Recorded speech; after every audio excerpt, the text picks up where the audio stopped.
Right. All right. Bearded, Bearded. I'm gonna start this again. Bearded Bros Golf Show back for another week. I'm Rod. And I'm Marcus. So again, celebrating Marcus's birthday today. How old are you today, man? I'm magical 35 KD. All right.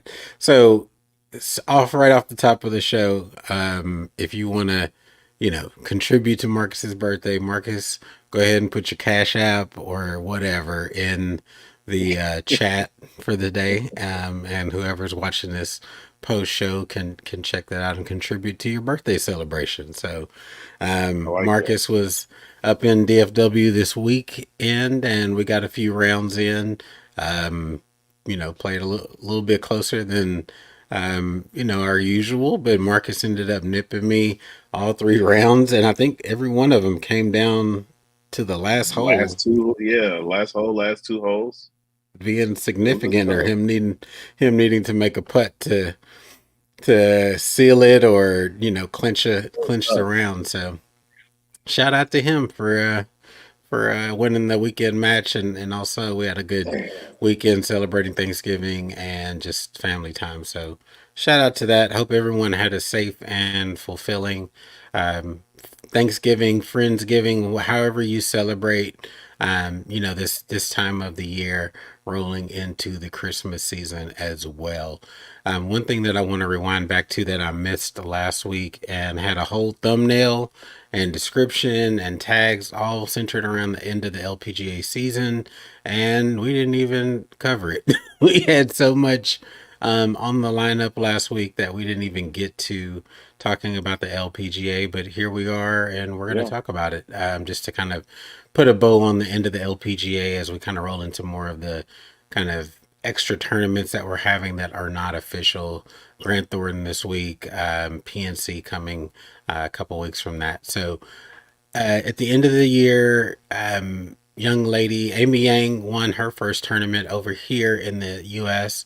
Stateside had won in her native country, but this was her first U.S. win, so she took the $2 million prize. I was telling Marcus after, I was surprised that money was tied to the win of that single tournament. Very similar to how the end of the PGA Tour season ends, and not to the season ending Yeah. player, which was Lilia Vu, who ended up placing in the top, I think it was four last week, and ended up winning the Rolex Player of the Year with two majors and two other regular season wins. So, what do you think about the end of the LPGA season? It was exciting. I felt like it was a lot of good golf for all 4 days. They had some rain before, so the fairways were soft. They were playing like ball in hand the first couple of rounds and stuff like that. So the scoring was out there to start. A lot of the time, like you're seeing 8 under, 9 under like regularly those first two rounds just because it was so easy. The wind was down and everything in Florida, so it was very exciting to watch. And when you get the ball in hand like that for the LPGA, they're going to be throwing darts just as if they were the PGA. So, just a lot of good golf quality throughout the week. And then, of course, the cream rising to the top with Amy A. I mean, I feel like if you watch her swing, it's just so hard to speed her up. Her swing tempo is just magical, honestly.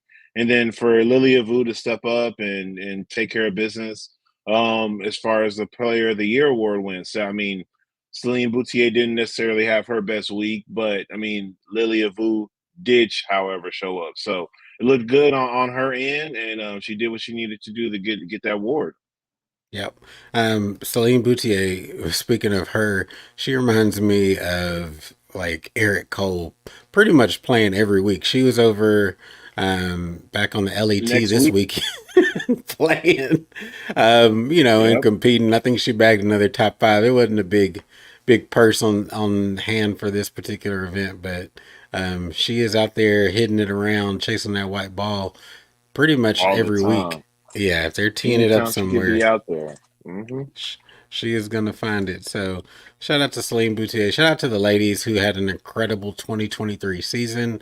They really did some things to boost their profile and just give us some things to look forward to from the women's game. We're going to see some boosted prizes next year, so hopefully these ladies are able to take advantage of that, and really, Definitely. again, just kind of put their game at the forefront and try to compete with the popularity of the men's game. I think they have a lot to offer, and it's more eyes on their game can't do anything but help their profile. So shout out to the ladies Agreed. um, golfing it around. All right, so let's get into this week's stuff. Heavy live inspiration, unfortunately, this week, but there were just way too many stories involving live. That it's just you can't ignore it. So we're Yeah. gonna just work through these bad boys. Let's start off on a positive note. Minwoo Lee got his first win of this year. Him and his sister Minji Lee are on an incredible run these last few weeks. I think she's Yeah. taken two tournaments. He's taken one in his native of Australia and their PGA of Australia event. So shout out to him. His viral hashtag let him cook. He was able to personify that on the 17th green. I actually have a video of that. But while I cue that up, tell me what you thought about Minwoo Lee getting the win. I mean, much deserved. I've we've been sharing back and forth on Instagram the all the clips and stuff that we've seen from him, and I mean just some really electric game that he has, and it's just I mean if you want to see like some shot shaping and some shot making done, that is the guy to watch right now. I mean he is fearless. He goes at flags all the time, and if he doesn't, it just seems to he always has the shot to be made to get up and down from that short game area. So um, just a really solid guy. Just scary, scary, scary how good he could be in these next couple of years if he could just keep this momentum going. So, really good to see him finally get the win going for this year, and then I mean, just taking that into 2024. I mean, here in the next month or so, I mean, I don't see him slowing down anymore. Yeah. Yeah, it's kind of crazy how talented that guy is, and you just hope him being super young and brash and not afraid to hit a golf shot that he can continue to capitalize off that. So Yeah. let's pull out this clip from the 17th green, which they had set up as a party hole this week. So again, kind of He's cooking, and he's bringing got in the his let him thunderclap cook going as theme. well. What pressure. One hole to play for his first Australian PGA Championship. And he's got them up and Took about. the folks over there a Are little you bit to not get in rhythm. entertained? They're struggling Look at with the rhythm Minwoo Lee there. go.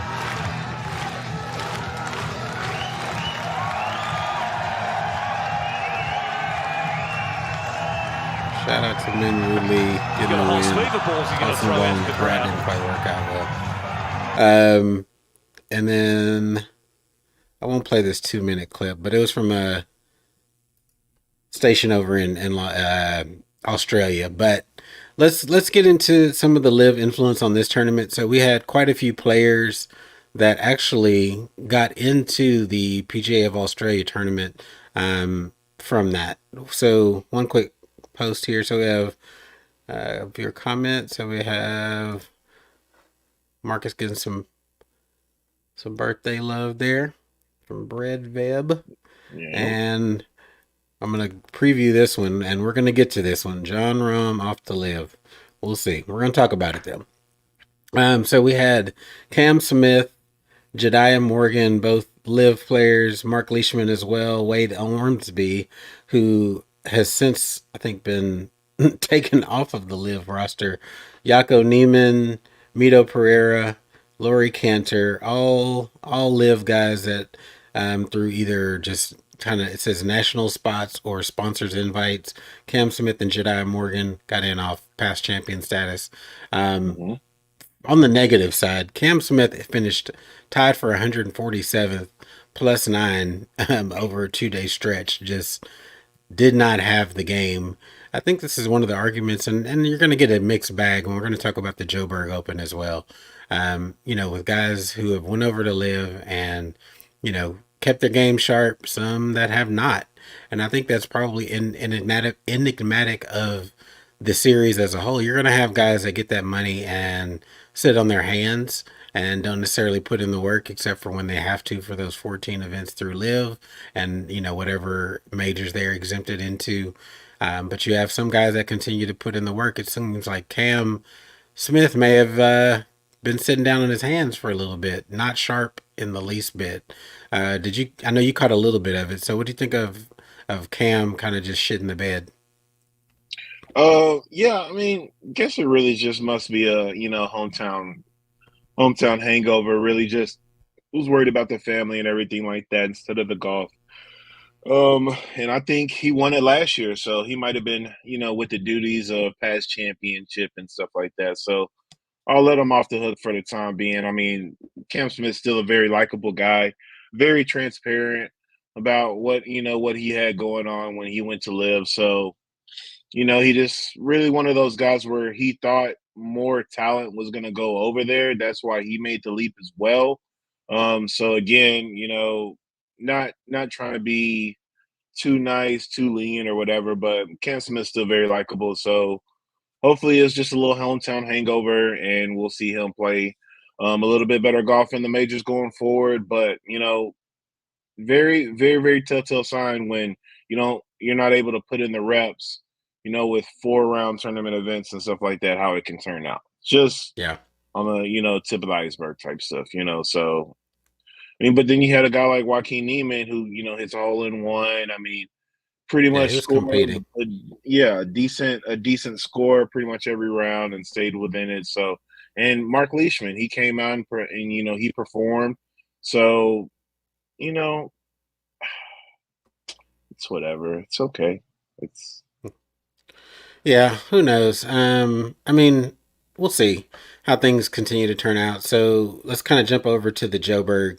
I don't want to, like I said, throw dirt on him. It's one tournament, but um, pretty bad showing. definitely yeah, So at the Joburg Open, Brandon Grace, Charles Schwartzel, and Dean Burmeister all got national spots. They're all Republic of South African citizens yeah, and got entry into the event through that. No live exclusions. And Dean Burmeister went on to win the tournament. And they had a guy, had a chance. He went into the day with 3-shot lead, blew it up really in the first 4 holes, and was already back with the pack. Ended up, just having a horrible round. But Burmeister looked incredible. Like his game was super sharp. Grace and Swarcel, I don't think they got much TV time. I didn't even look up their final standings, but they did. They were not competing well in this event yeah. either. So, again, shout out to him for getting the win, keeping his game sharp. He looked incredibly good out there on the course. Did you catch any of the Joburg? I caught a little bit of it, not too much. I mean, I was really just looking forward to the Australian event. I mean, what I was looking forward to, especially with Min Woo Lee being on there. But we already described that. I mean, we already discussed Yeah, that. But yeah, Burmeister is just, I mean, just another one of those young and up and comer South Africans. I feel like they just have a fleet of golfers that just comes out of South Africa with the talent.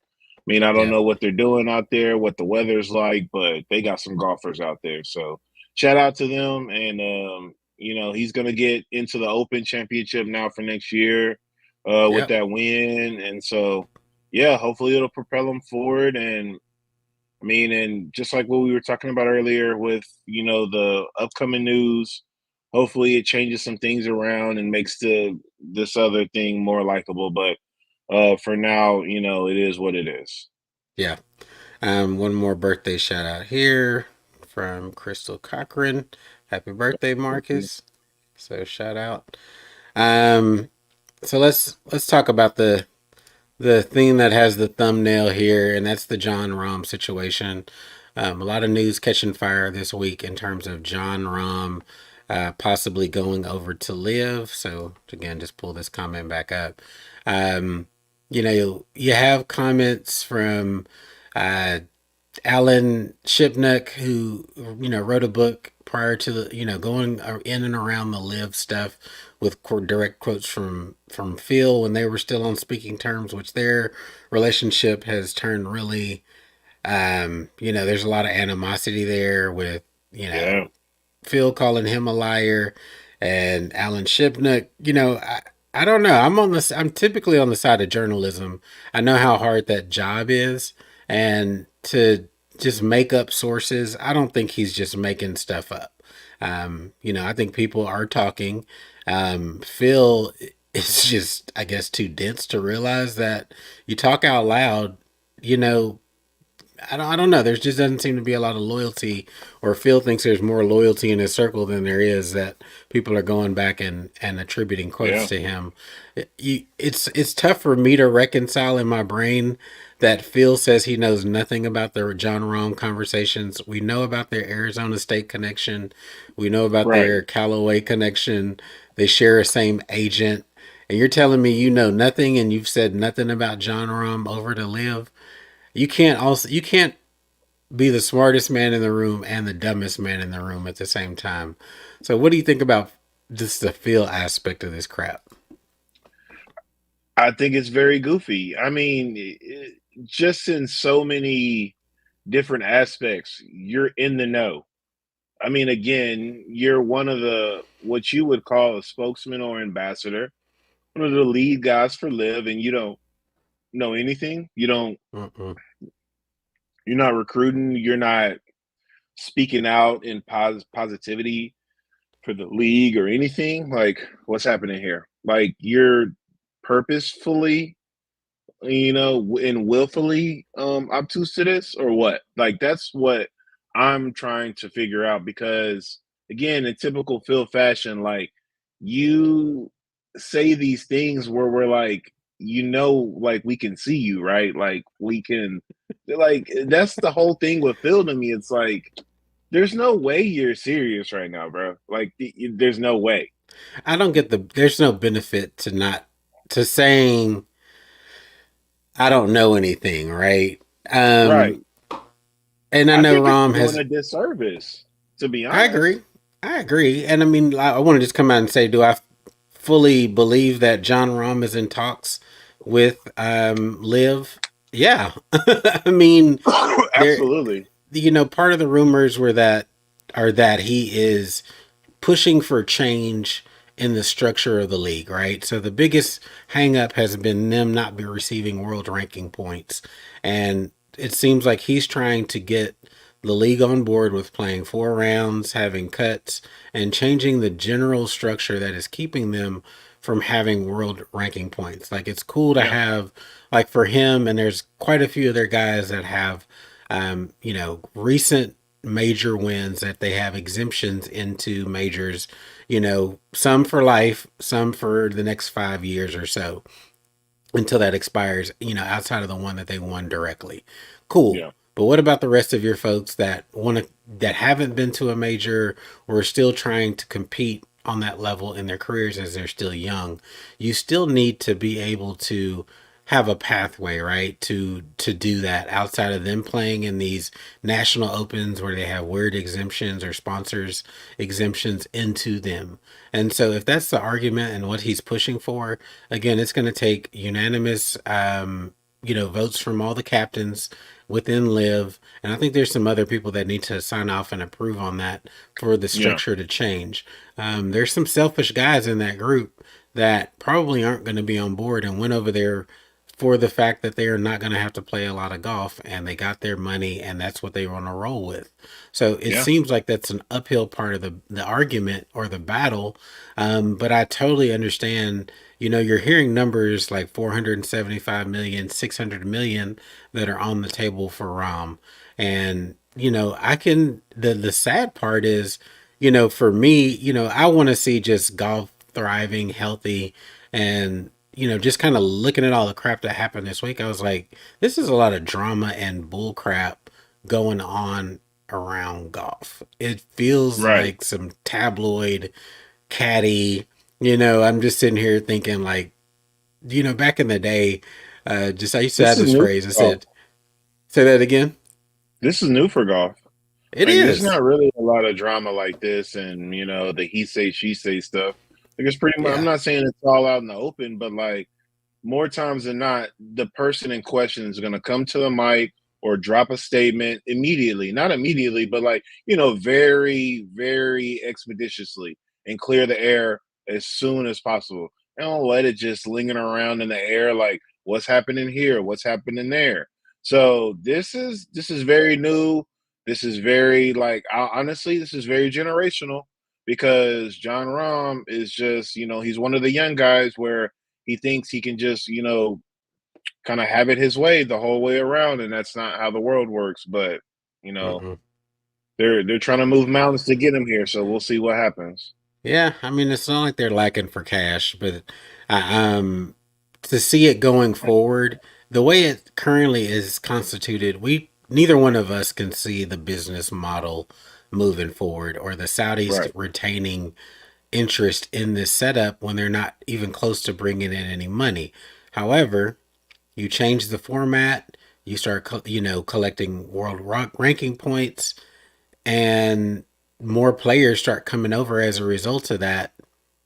It changes the equation completely, Right. and it puts the PGA back in flux where they were on their heels earlier in 2023, really scrambling, throwing a lot of stuff in the mix to try to retain players. We think about things that Exactly. they've done, like the player impact, about the popularity, which Rory won this year over Tiger, who took it last year. The elevated events and additional money attached to those. We're hearing about equity possibilities for the players going forward. All these things that the PGA has tried to do to counter live.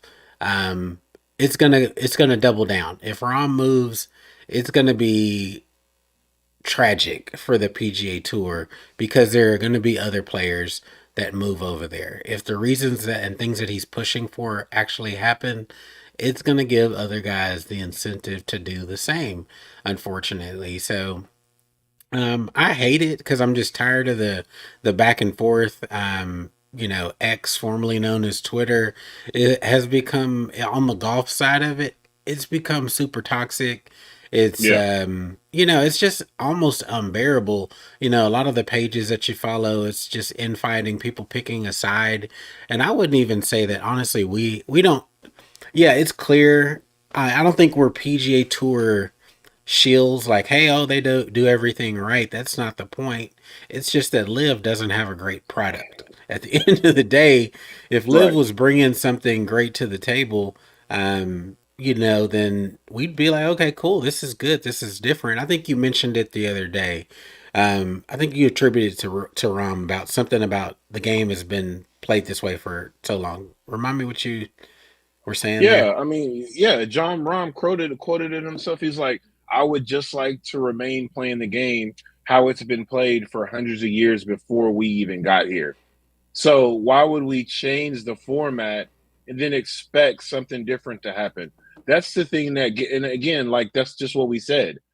How can you possibly go against what the formula has always been and expect it to automatically just go over and change when this is not a formulable compound? This isn't what's going to happen in a major. It's going to be 4 rounds. It's going to be championship level golf, three three rounds, uncut. I mean, what are we talking about? That's That's not never real changing, golf. right?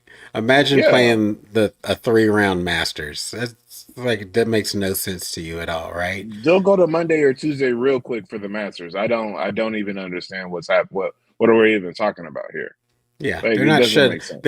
They're not finishing a major in 54 holes because of weather. I Right. think we'd probably have to go deep into the history books to go find the last time that occurred. It's just not something that happened. So, you play regular season golf to get ready for majors. We still know that to be true. So the Hmm. format should still match up, and you should be training for that. You don't go three all year, 3 rounds, and then that doesn't prep you for a 4 round event. So I don't know, man. That part of it and that argument from us is that the business model currently is not stable for Live. It doesn't provide long term stability for its players. And that's the argument. That's it. It's not that we hate people having fun, or, I mean, we do hate Right. shorts. There are some Yeah. aspects that Bad are looks. gimmicky. It's like they've traded in the golf, being serious about golf, for the gimmicky side of it. That's the part that we have a problem with. But otherwise, I mean, it is what it is. So, um, you know, we'll see how things shake out. I mean, we're kind of again running up against the deadline for the Saudi PIF and PGA framework, deal to be finished by December 31st. Said a few weeks ago that they would gladly extend that deadline out. That's kind of an artificial deadline. There's Yeah. no drop dead date on that. They could easily scramble, extend it out another month or two. Have some room to play with during the regular season. I mean, this is all really financial on the back end of things. Again, there's some private equity guys just kind of snooping and waiting in the wings for that deal to fall through, Yeah. or be added to it. Because I don't think there's any. I mean, if 2023 has proven anything, there's still a lot of excitement about golf. Yeah. Unfortunately, the negativity is driving that excitement right now. But, we saw the game during the pandemic become popular again on the amateur level. And really people have reinvigorated interest. You'd be even in my little weekend group, there's a couple of guys that said they had put down golf and have come back to it in recent years, that had played pretty much their entire lives and come back to it. And that's really a story that you see playing out throughout the country. You see more women playing the golf on the amateur level. I see more couples on the golf course than I ever have, Yeah. in the last, 12 years playing the game. And so you just see the popularity soaring, and you see the money kind of saying, okay, we're ready to throw some cash in the ring, and get something out of this. So again, Right. I just wanted to get back to some cohesive level of enjoyment, and then there not be all this animosity and drama, and just seeing dudes be bitches is real sad to me. I hate to Right. be crass like that, but that's just kind of what it is. Just the sniping back and forth and the drama that surrounded the game has been unfortunate to me in the last 2 years. Truly. So yeah, and that's not, we hadn't even mentioned Greg Norman and his bullshit. So imagine that, with all the drama without even mentioning him. So He's unnecessary. Again, they went over his head because he's not important. He's a no, pawn in this whole thing. He's not he's a skilled position. He's not a it, look, we can find another Greg Norman. We can find another former player, crass, edgy. I mean, what? There's a lot yeah. of that. So what are we talking about? Yeah, Greg Norman's a hammer, and when the only tool that you have is a hammer, everything becomes a nail. He's got no finesse game at all. None. Has been had a hard time navigating this whole thing back and forth between the leagues. So, another piece of live news. We'll move on from the John Rahm stuff. We'll just see where that goes. When it breaks, we'll be talking about it. Whether at some point he's going to have to either deny or not deny it. I don't think he'll deny it. He seems honest enough to just say, "Yeah, I was talking. It didn't work out. We move on." Yeah, Or he goes over there, and then we're talking about it. Either way, we'll when more develops, we'll figure it out from there. very simple. Um, as a backup, not a backup, but talking about Liv again, Bern Wiesberger, who we talked about last week as someone who had been relegated and kind of needed to earn a spot back on to Live because he had not played well enough to keep his spot, has paid all applicable fines and monetary damages that he's needed to back to the DP World Tour, Hmm. to rejoin the tour, and he will be full time next year back on the DP World Tour. He's our first, I think, full defection back, to the league which he came from. What do you think about that one? I know that one was a sore spot for you last week, just because you said he had a really good path as a Ryder Cup stalwart, and kind of Yeah, blew I that. mean it was real promising for my man's. He thought he found a quick way up. He came crashing down. I mean, humility is a real funny thing. I mean, you never know when it's going to hit you. It hit you a little bit sooner than you thought, but I mean, here you are running back with your tail between your legs, and I mean, it is what it is. They'll talk to him about it. They'll interview him one of them first couple of weeks back on the tour on DP, ask him what he thinks, how he's gonna go, how it's all transpired, and he's gonna have to either confirm or deny. I'm back. I made a mistake. I'm back. I didn't play as well as I thought I was going to. This is home for me. Yada yada yada. But there you have it. I mean, it's just something that's going to happen now. And the fact that they have a route back, I mean, it's going to make it easier for you to just, have your little scapegoat for when you're just playing trash, even in a celebrity event, because this isn't just real golf. But, anyways, Yeah. like, I don't want to dwell too long on it again because I'm trying to turn over a new leaf. I'm not trying to be completely negative about things like No, this, I think everybody likes angry Marcus. Maybe that's just me. Chill. See, because, like, you know, he should have known better. Again, you're younger, you're young 30s. You're not even to the midway point of your 30s. You still got a long way to go. And it's honestly kind of like you just tried to risk your career. But with the merger happening and everything like that, like I said, you got a scapegoat. So Hmm. you're okay now, but you know, a couple months ago, it might not have been that sweet. So lucky for you. Now let's just put in some work and let's get back up on that Ryder Cup and let's see what you can do, Mr. Austria. Yeah, I'm interested to see how he performs coming back, or if he's very, like you said, transparent about what happened. Right. Does he Was he just not speak out? likable? Did he not like his team? Like for real, like things like that. I mean, and again, it's just like we've played team sports our whole life. We know how it is. Sometimes that might be just all it is. I didn't like the team environment. I really found myself just being an individual again. So it wasn't I didn't feel like I was contributing to their success. I kind of wanted to do my own thing again. And that's admirable. Again, like I said, like this is golf. You can do this on your own. So the team aspect doesn't always fit for everybody. And then everybody Yeah, isn't always trying to win as a team and as an individual. Some people, respect to them, are okay with being middle of the pack. I did what I could. I did all right. I fought my hardest and it didn't just go through. So I'm okay with finishing 12th out of 25. make a good living. Better than average, right? So Right. these players. Let's not act like they're living hand to mouth and struggling. It's still a decent life that they're building. Like you said, Oh, if yeah. they're competing middle of the pack and able to continue to keep their card year in year out, which means that they're playing decent enough golf to place, get some status on the tour, they're fine. Manage your money like a decent human being. Don't try to ball out. And like you said, there's some Right. people, if we all had the same goals to just like this be uber millionaires, there'd be nothing left for anybody. But because we all want different things out of life, there's Agreed. more than enough to have out there. So yeah, let's move on. Just make sure I don't miss anything. We're going to talk about the PNC. Is there anything else that you want to talk about before we move on to that?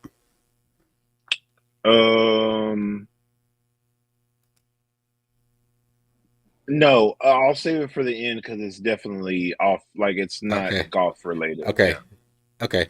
All right. I'm going to pull up the PNC team listings. There's Yeah. really no surprises here. I think we're dealing with a lot of the same names that we've always dealt with. We talked about it last week that Tiger's going to be back playing here with Charlie, or maybe that came through this week. Sorry. Talked about Tiger returning for the Hero this week. Yeah. This will actually be the week following that, and they committed, which also probably speaks very well to how Tiger's feeling about his body at this stage. For him, even though he'll might card it up as he has in the past with the PNC. Yeah. So we have just kind of running through the names: John Daly and his son, John Bernard Langer. I don't. hadn't Bernard Langer played with the daughter before? Am I crazy? Yeah, Jason's the new norm though. I think it's been like the last two, if not three championships. They've done it with the young lad instead of the daughter, Christina or whatever. Okay. Yeah, but just like you said, not a lot of variation, a lot of the same old. I feel like So, Matt question, Kuchar, Cam random. Kuchar, that's the new one. What? Yeah. Is Cass Singh getting too old to play in this with VJ Yes, Singh? yes. I feel like that one's getting a little weird. He's like damn near 40, And if I'm not. he's good at golf. Like these like, they still hit some scrappies like Will McGee and a Sorensen stunt. Yeah, he's Yeah. a prodigy for like an 11-year-old, but he still has some, some janky shots. That's what we're looking for. We're looking for humility in this. We're not looking for like, yo, these guys just It's a scramble. We're looking for them to pick up their right, partner, right? right. Nick Faldo, Matt Faldo, like, same old, same old. Nelly and Yeah. Peter, Justin and his kid, that's a new norm, new fave. Lee Trevino and Daniel, same old, same old. No, Lee Mark and Trevino. Sean. You know how old Lee Trevino is to be playing in this bad boy? He's like in 84. his 80s. Yeah, he's in his 80s. So Mm-hmm. it's good, good to have Dallas legend Lee Trevino still playing out here, looking Absolutely. half decent. I mean, I saw quotes from Jack Nicklaus recently saying he can't even he can barely swing a golf club anymore. Yeah. So for Lee Trevino to still be out there and able to compete, I'm surprised. What's the guy from South Africa that I kind of gets on my nerves sometimes? Slipping my brain. Old school major Gary champion. Player. Gary Player. I'm surprised he's never or hadn't played in here in recent history, but um, he's still in pretty damn good shape himself. So Yeah.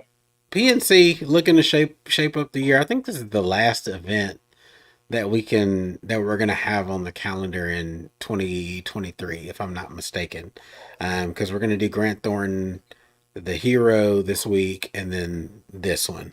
I don't think there's anything else squeezed in there unless there's some LET golf, Sunshine Tour maybe. So, Yeah, it's the DP World um, Tour stuff. still okay.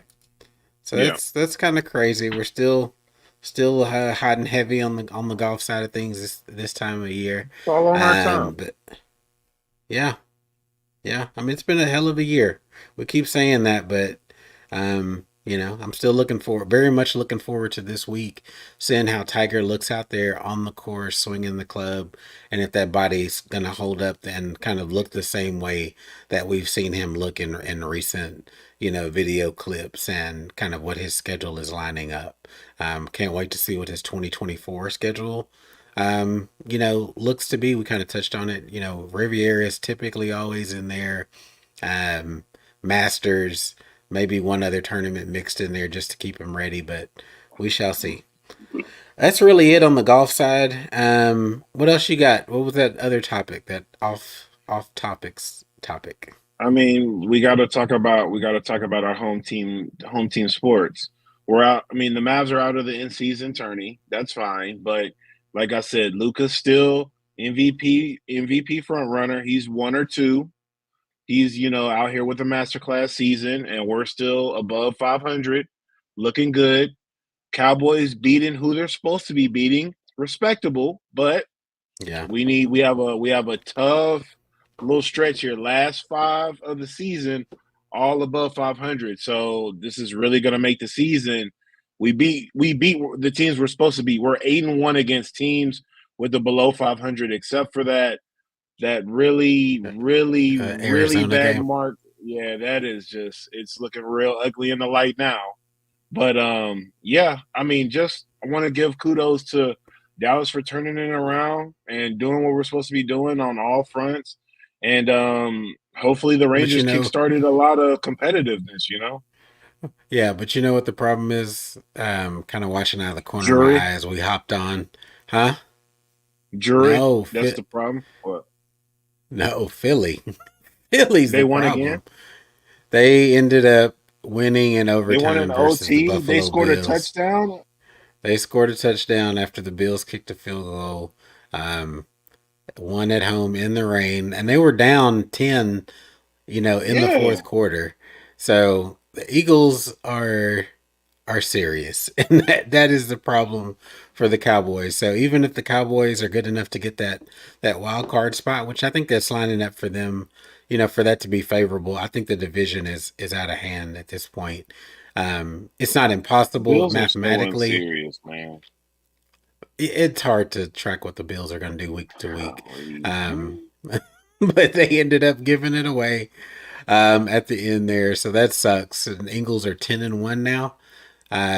So yeah, shout out to hometown teams. I'm excited about the basketball season. It's the most already this year is the most basketball I've watched in a long time. So I'm excited about the Yeah, NBA, excited about NFL, and kind of it's how crazy how fast this year has flown by. I mean, for us to already, be, let's say 12, 13 games, weeks into the NFL season, blows right. your mind. So, again, I think this is, a little bit deeper moment. Take time to slow down. Life is moving pretty damn fast. So, It really is, man.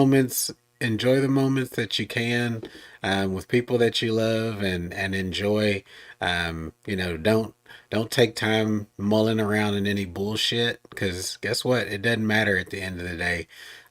Live Yeah, your life, enjoy it, because, like I said, this thing can come to an end pretty quickly. And, even if you're having a good time and enjoying your life, it goes by so fast.